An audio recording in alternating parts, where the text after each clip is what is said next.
नमस्कार फ्रेंड्स। तो स्वागत है आपका फिर से एक बार सोशियोलॉजी ऑप्शनल क्लास में। ये देखो क्लास नंबर 3 होगा। अभी तक हमने 2 क्लास देखा था। पहला क्लास जो कि आपका था इमर्जेंस ऑफ सोशियोलॉजी से रिलेटेड, जबकि दूसरा क्लास था कि सोशियोलॉजी एक साइंस सब्जेक्ट है या नहीं, उस पे हमने डिटेल में देखा था। आज आपका जो थर्ड क्लास होगा वो पॉजिटिविज़्म एक अप्रोच होता है, ठीक है? जिसके आधार पे हम लोग देखेंगे कि सोशियोलॉजी का जो रिसर्च मेथड है, क्या वो साइंटिफिक है या नहीं? क्या सोशियोलॉजी का रिसर्च जो कि साइंटिफिक मेथड का जो नेचुरल साइंस में यूज़ होता है, जैसे फिजिक्स, केमिस्ट्री में, उस तरह से जो कि यहाँ पे इस अप्रोच का प्रयोग किया जा सकता है या नहीं? ठीक है? इसी बात पे हम लोग आज जो कि यहाँ पे देखेंगे। हमारा जो पीपीटी का फॉर्मेट है वो इंट्रो होगा और इसके फेवर में आर्गुमेंट देखेंगे, फिर क्रिटिसिज़्म देखेंगे और कंक्लूजन क्या हो सकता है, वो हम लोग यहाँ पे देखेंगे, राइट? चलो अपना क्लास स्टार्ट करते हैं। ये देखो बहुत सारे थिंकर है जो अलग-अलग विचार रखते हैं कि सोशियोलॉजी एक सोशियोलॉजी में पॉजिटिविज़्म अप्रोच यूज़ हो सकता है कि नहीं, इस पे कई सारे जो कि इसके पक्ष में और जो कि इसके विपक्ष में भी कई सारे आर्गुमेंट हैं। ठीक है? चलो हम लोग देखते हैं। तो इंट्रो में आपसे कहा जा रहा है पॉजिटिविज़्म का क्या मतलब होता है वो बताया जा रहा है। यहाँ बताया गया कि a scientific approach to study society using empirical observation, facts and objective methods coined by August Comte, father of sociology. तो इंट्रो में बोला जाए कि जो आपका एक साइंटिफिक अप्रोच होता है स्टडी करने का सोसाइटी को, उसमें देखो एम्पिरिकल ऑब्जर्वेशन होती है, फैक्ट के बेस पे स्टडी होती है और ऑब्जेक्टिव मेथड का प्रयोग किया जाता है ताकि बायसनेस वगैरह ना आ सके। ठीक है? इसमें देखो बोला जाता है पॉजिटिविज़्म अप्रोच में it's believe that social phenomena can be studied just like a natural science. ऐसा विश्वास या ऐसा माना जाता है कि समाज शास्त्र में जो भी सामाजिक घटनाएँ घट रही हैं, उनका अध्ययन जो कि नेचुरल साइंस की तरह किया जा सकता है। तो इस चीज़ को क्या बोलते हैं, पॉजिटिविज़्म अप्रोच कहा जाता है। ठीक है? इसके कुछ की फीचर्स या कुछ जो प्रमुख बातें हैं वो हम लोग यहाँ देख लेते हैं। जैसे हम बताएँ कि ये देखो सोशियोलॉजी को साइंस ऑफ सोसाइटी मानता है। यहाँ बोला है कि sociology should follow method of natural science, जैसे ऑब्जर्वेशन, कंपैरिजन, एक्सपेरिमेंट। ये सोशियोलॉजी की स्टडी में जो रिसर्चर होते हैं, उनको ये सारी चीज़ें जो कि फॉलो करनी चाहिए सोशियोलॉजी की, जब भी किसी फिनोमेना का स्टडी वगैरह कर रहे हैं। सेकंड बोला जाएगा कि empiricism, knowledge should be based on sensory experience and fact, not speculation. तो यहाँ पे बोला जाएगा कि जो भी आपको जो आपके रिसर्चर्स हैं, वो जो नॉलेज वगैरह गेन करते हैं, वो आपका एक्सपीरियंस, अपने अनुभव और डेटा यानी फैक्ट के रूप के आधार पे ही होता है, ना कि कोई अनुमान लगा के जो कि डेटा वगैरह कलेक्ट करते हैं। ठीक है? थर्ड बोला जाता है कि ऑब्जेक्टिविटी यानी वस्तुनिष्ठता होनी चाहिए, बायसनेस नहीं आना चाहिए। तो research must be value free होना चाहिए, अनबायस्ड होना चाहिए। फोर्थ इसका जो की फीचर्स है वो क्या है, सर्च फॉर लॉज़, यानी कि इसका एम क्या होता है, टू डिस्कवर जनरल लॉ या universal theory governing to social behaviour. यानी कोई भी सोशल फिनोमिना हो रहा है या फिर जो भी सामाजिक घटनाएँ हो रही हैं या लोग किस तरह से बिहेव करें, उसका कोई न कोई एक यूनिवर्सल थ्योरी, एक जनरल लॉ बनाने की आवश्यकता होती है आपका इस तरह के अप्रोच में। ताकि वो जो थ्योरी होती है वो हर जगह एप्लीकेबल हो।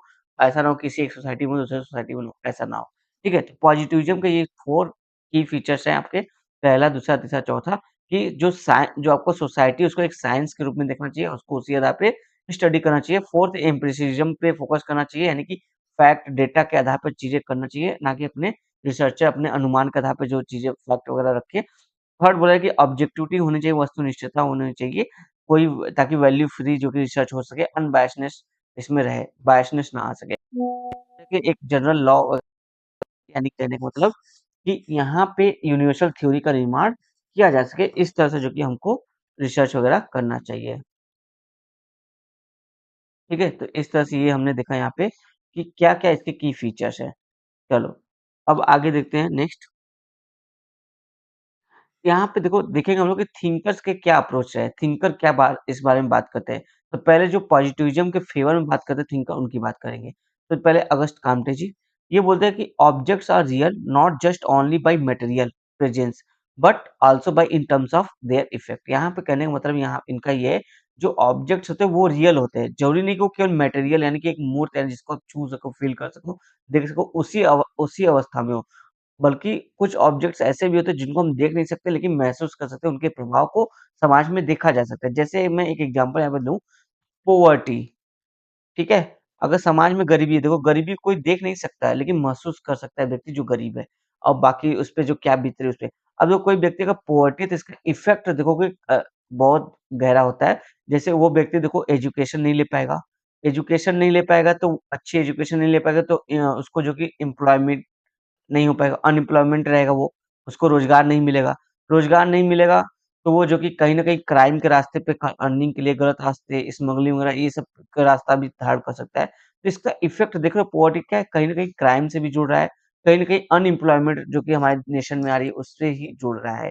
तो कहीं न कहीं ये जो पॉलिटिकल इनस्टेबिलिटी की भी बात कर रहा है, वही अगस्त काम्टे जी कह रहे हैं कि जो हमको ऑब्जेक्ट्स उसको भी मानना चाहिए जो जो कि भले ना रियल में दिखे लेकिन उसके इफ़ेक्ट जो कि सोसाइटी में हमको देखने को मिलते हैं, उसको भी as a object he treat करना चाहिए।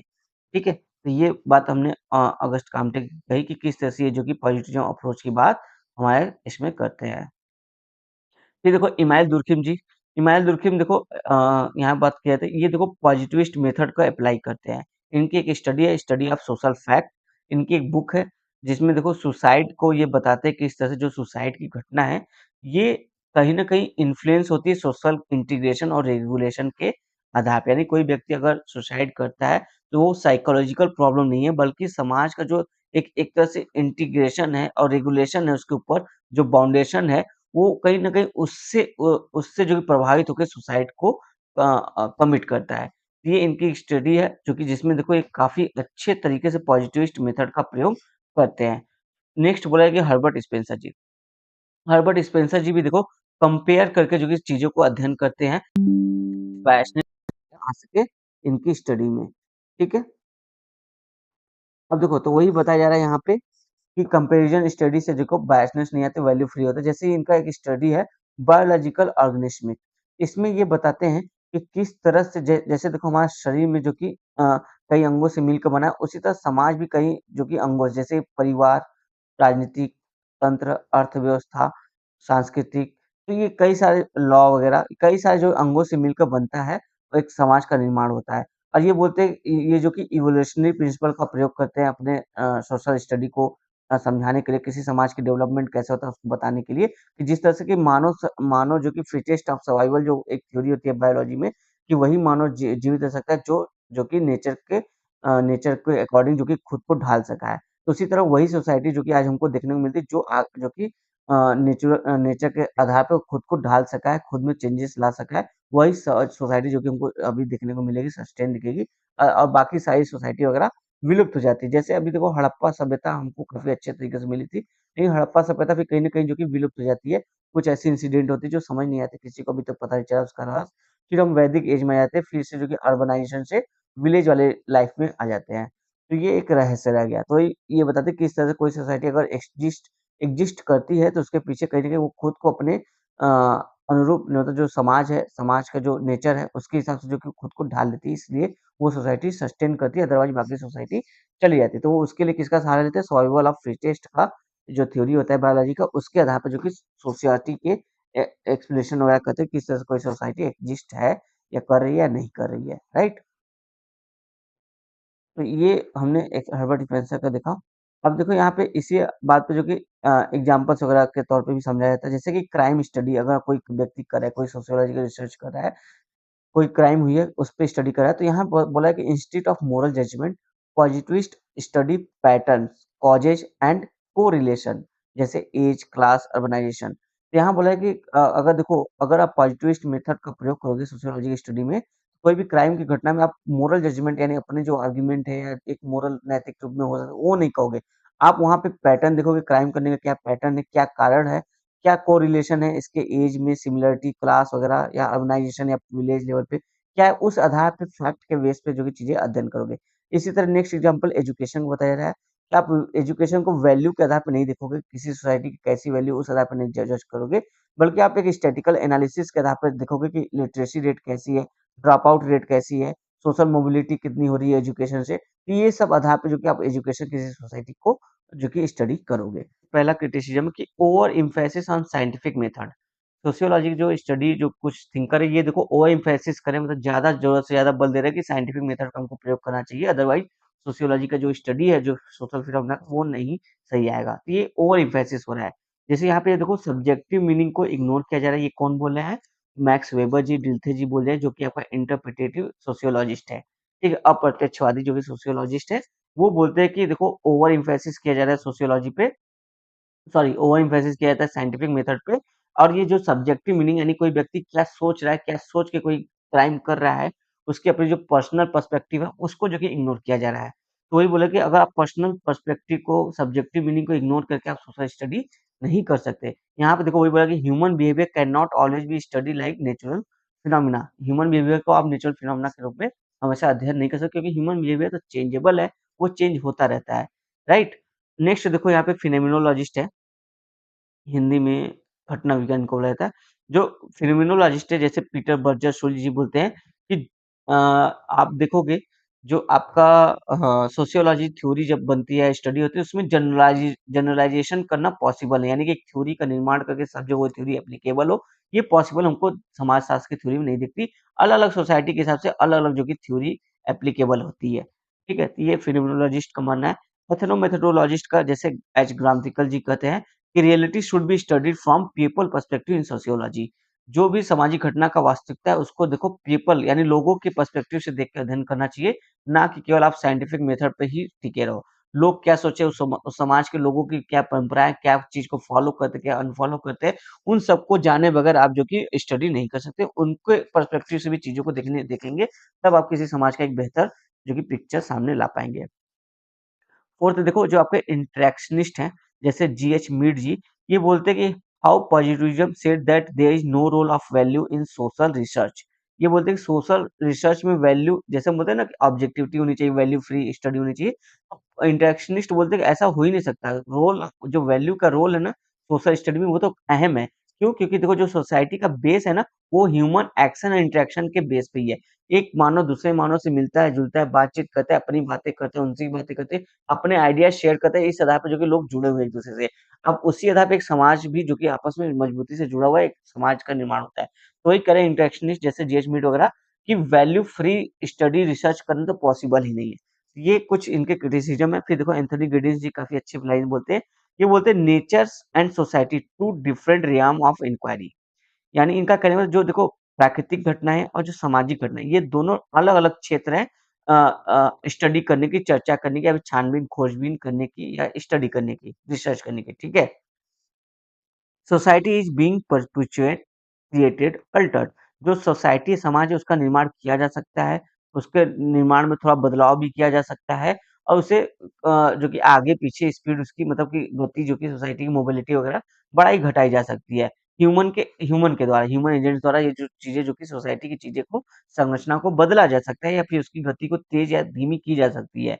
इसलिए बोला यहाँ पे गिटिंग सिंह बोलते हैं कि इसलिए आप देखोगे नेचुरल साइंस की तरह जो कि सोशियोलॉजी में कुछ लिमिट्स वगैरह हमको देखने को मिलती है, यहाँ पे नेचुरल साइंस को पूरी तरह से फॉलो नहीं किया जा सकता, क्योंकि nature and society two different realm of inquiry है। काफ़ी अच्छी इनकी लाइन है, आप कोट करोगे तो आपको डेफिनिटली अच्छे नंबर मिलेंगे। अब आते हैं कंक्लूजन पे। हमने एक तरफ देख लिया कि कुछ लोग ट्राई कर रहे हैं कि सोशियोलॉजी को जो कि एक पॉजिटिविस्ट मेथड का प्रयोग किया जा सके, वहाँ पे पॉजिटिविज़्म लाया जा सके, ताकि एक हमको जो कि वैल्यू फ्री जो कि रिसर्च वगैरह मिल सके, वैल्यू फ्री, वैल्यू का इन्फ्लुएंस ना हो उसमें, राइट? वैल्यू फ्री रिसर्च वगैरह कर सके, ऑब्जेक्टिविटी आ सके रिसर्च में, और एक थ्योरी का निर्माण किया जा सके। लेकिन वहीं कुछ थिंकर हैं जैसे इंटरप्रिटेटिविस्ट है, आपका फेनोमेनोलॉजिस्ट है, एथनोमेथोडोलॉजिस्ट है, एंथनी गिडिंग्स है, इन्होंने जो कि कहा कि ये सब चीज़ें पॉसिबल नहीं है, क्योंकि ह्यूमन वैल्यू भी कहीं न कहीं सोसाइटी का ही इंटीग्रल पार्ट है। ठीक है? तो चलो अब कंक्लूजन देखते हैं।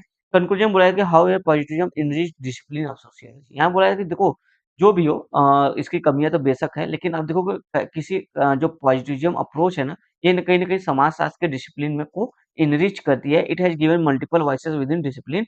Thus, positivism is a great effort toward the unbiasedness, empiricism based research in sociology to unfold hidden truth of society. समझे? ये थोड़ा-सा लास्ट लाइन मैंने थोड़ा-सा एस्से टाइप हो गया, लेकिन फिर भी अच्छा लाइन है।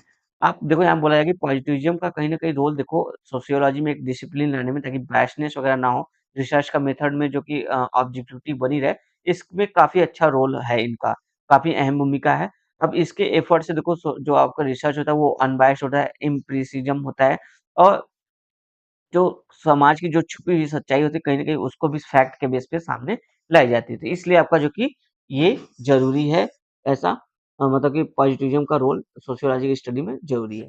इस तरह से आप कुछ कंक्लूजन कर सकते हो। तो ये रहा आज का हमारा क्लास, उम्मीद है आपको पसंद आया होगा। चलो मिलेंगे अगले वीडियो में, तब तक के लिए धन्यवाद दोस्तों।